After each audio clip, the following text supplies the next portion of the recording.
नमस्कार, जय जय श्री सीताराम मित्रों। चैत्र शुक्ल पक्ष नवमी अर्थात 13 अप्रैल को रात्रि 8:51 पर ग्रह कुल के राजा भगवान भुवन भास्कर अपनी उच्च राशि मेष राशि में गोचर करने जा रहे हैं, जहां ये 15 मई तक विराजमान रहेंगे। लगभग 1 महीने की ये गोचर अवधि आपके लिए बहुत ही खास रहने वाली है, क्योंकि सूर्यदेव उच्च के हैं। प्रोफेशनल लाइफ और व्यापारिक दृष्टिकोण से काफ़ी बड़े परिवर्तन सूर्यदेव अपने गोचर कालखंड के इस टाइम फ्रेम में करवाएंगे। सूर्य का हमारे जीवन से सीधा संबंध होता है साथियों। बड़े प्रशासनिक पदों पर बैठे लोग, बिजनेस के बड़े बड़े महारथी और सामाजिक रूप से सशक्त व्यक्ति, बड़े बड़े राजनेता, पॉलिटिशियंस, सूबे के मुख्यमंत्री, देश के प्रधानमंत्री, ये सूर्य से ही संचालित होते हैं। गोचर कालखंड की इस अवधि में आप देखेंगे कि आपकी इच्छा शक्ति अधिक मजबूत और भाग्य शक्तिशाली रहेगा। तो क्या कुछ परिवर्तन आपके लिए भगवान भुवन भास्कर सूर्य नारायण लेकर के आने वाले हैं? विस्तार पूर्वक हम चर्चा करेंगे और आवश्यक उपाय भी बताएंगे। आगे बढ़ने से पहले आपकी जानकारी के लिए बता दें कि अप्रैल माह में हमारा दिल्ली आगमन हो रहा है। तो दिनांक 14, 15 और 16 अप्रैल को आप हमसे दिल्ली में मुलाकात करके अपनी जन्म कुंडली का विश्लेषण करवा सकते हैं। दिनांक 17 और 18 अप्रैल, जी हाँ, ये डेट भी आप लोग नोट कर लीजिए, जयपुर में रहेंगे। तो वहाँ भी आप व्यक्तिगत तौर पर मिल करके हमसे अपनी पत्रिका का विश्लेषण करवा सकते हैं। मई महीने में 2 स्टेट हैं, असम और मेघालय, यहाँ पर हमारा आगमन होगा। तो आप लोग जो है गुवाहाटी की डेट नोट कर लीजिए। 17 और 18 तारीख को आप हमसे गुवाहाटी मिल सकते हैं। 19 और 20 तारीख को आप हमसे शिलोंग में मिल सकते हैं।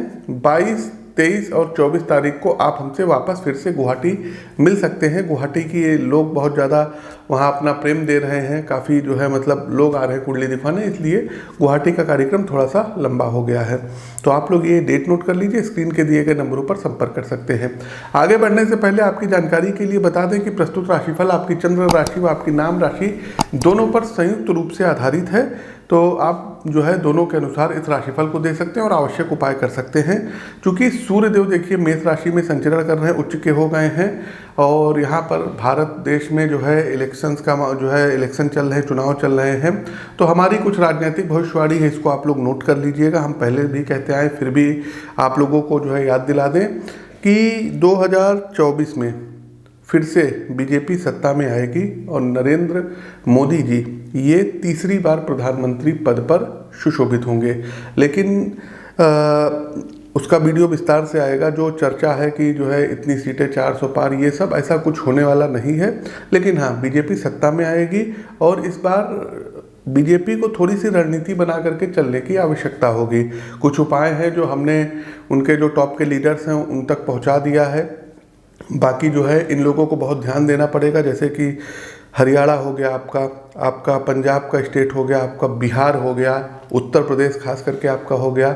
तो बिहार में भी इनको अच्छा नुकसान हो सकता है और हरियाणा में भी इनको नुकसान हो सकता है। यूपी में भी कुछ सीटें इनकी कम आ सकती हैं। लेकिन ओवरऑल ये है कि ये लोग जो है क्या कहते हैं, दक्षिण में अच्छा परफॉर्मेंस करेंगे, बंगाल में अच्छा परफॉर्मेंस करेंगे। तो इन लोगों की सीटें आएंगी, लेकिन अभी मेहनत करने की ज़रूरत है। और आगे बढ़ते हैं साथियों, हमारी जो भविष्यवाणी थी वो हमने आपको बता दी। अब जानते हैं सूर्य राशि परिवर्तन का सभी 12 राशियों का क्या हाल रहेगा। आगे बढ़ते हैं साथियों, हमारी अगली राशि आती है जेमिनी अर्थात मिथुन राशि। देखिए, मिथुन राशि के जातक को सूर्य आपके तीसरे भाव के स्वामी हैं और गोचर कालखंड की इस अवधि में ये एकादश भाव में स्थित रहने वाले और इनकी 7वीं दृष्टि आपके पंचम भाव पर रहेगी। मिथुन राशि के मित्रों, समय शुभ है। कार्यस्थल पर यदि कामकाज के विषय में दृष्टि डालें तो काफ़ी मजबूती से अब आप उभर कर सामने आएंगे।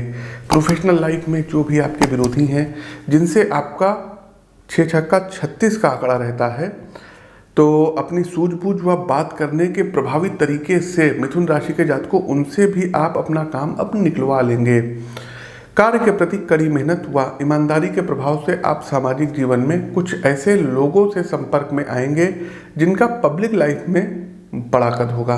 ये शासन की ओर से कोई बड़े मंत्री अथवा पॉलिटिशियंस भी हो सकते हैं। इनके साथ बनाया गया संबंध आपके करियर को एक नई ग्रोथ और पहचान देगा। जो भी सज्जन व्यवसाय से जुड़े हैं या अपना पर्सनल स्टार्टअप करने के इच्छुक हैं तो मित्रों आपके लिए सूर्य का गोचर काफ़ी सहयोगात्मक रहेगा। आपका बिजनेस नए राज्यों में विस्तार पाएगा जिससे आपका ग्राहक आधार बढ़ेगा। एक और बात, आप अपने बिजनेस के प्रारूप में कुछ बुनियादी फेरबदल कर सकते हैं जिसका आपको अच्छा परिणाम मिलेगा। पारिवारिक और व्यक्तिगत जीवन में कुछ समस्याएं हैं जिसका सामना आपको अपनी सूझबूझ एवं विवेक से करना होगा। स्वभाव में आया अहम भाव आपको अपने जीवन साथी से थोड़ा काट सकता है, इसलिए अपनी बात, व्यवहार व शब्दों में विशेष नरमी रखें। फिटनेस और सेहत के लिहाज से सब कुछ अनुकूल रहेगा, फिर भी बाहर का खाना अवॉइड करें तो ज़्यादा अच्छा रहेगा और कोशिश कीजिए कि शुद्ध और सात्विक बने रहिएगा। किसी भी प्रकार के धूम्रपान या नशे से आपको इस टाइम फ्रेम में खास करके बचना रहेगा। धन आएगा, अच्छा आएगा, लेकिन धन को सहेज करके रखने की जिम्मेदारी आपकी है। तो प्रिय दर्शकों, ये तो था मेष राशि में गोचर करते हुए सूर्य का सभी 12 राशियों का हाल।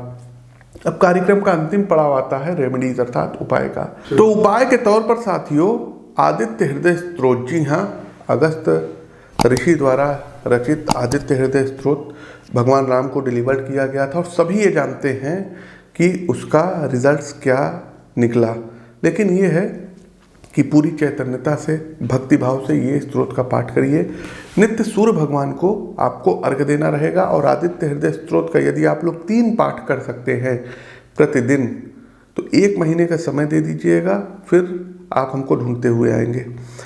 दूसरी बड़ी चीज कि याज्ञवल्लक मुनिकृत सूर्य कवच का 1 पाठ प्रतिदिन पूजा करते समय आप लोग करिए। तीसरा और आवश्यक उपाय कि संडे के दिन कोशिश कीजिए कि नमक का सेवन मत करिए और रविवार के दिन अगर कोई लाल रंग की गाय है तो उसको आपको रोटी में गुड़ मिला करके खिलाना होगा।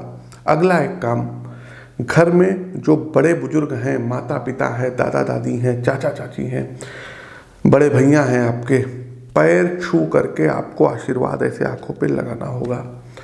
अगला एक काम, स्वस्थ शब्दों का चयन आपको करना होगा। ऐसा मैंने इसलिए कहा है क्योंकि यदि आप स्वस्थ शब्दों का चयन लोगों के लिए करेंगे तो वो भी आपको सम्मान देंगे और सूर्य आपके मजबूत होंगे। एक काम और ये कर लीजिएगा कि यदि आप मेष राशि के हैं, सिंह राशि के हैं, वृश्चिक राशि के हैं या फिर आप मीन राशि के हैं तो अपनी पत्रिका का विश्लेषण करवा करके एक माणिक्य रत्न आता है रूबी, इसको कॉपर में राइट हैंड के रिंग फिंगर में धारण कर लीजिए यदि आपका बजट है तो। यदि आपका बजट कम है तो एक तांबे का छल्ला बनवा करके आप रिंग फिंगर राइट हैंड में धारण कर सकते हैं। जो महिलाएं हैं वो लेफ्ट हैंड के रिंग फिंगर में धारण कर सकती हैं।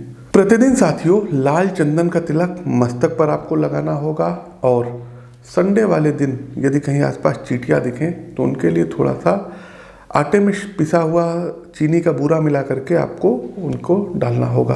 तो ये कुछ आप लोग जो है उपाय कर सकते हैं। शेष उपाय आप अपनी पत्रिका का विश्लेषण व्यक्तिगत तौर पर मिल करके करवा सकते हैं। फिर आपको बता दें 14, 15 और 16 तारीख को दिल्ली में रहेंगे अप्रैल को, और 17 और 18 अप्रैल को हम जयपुर में रहेंगे, वहाँ पर आप हमसे मिल सकते हैं।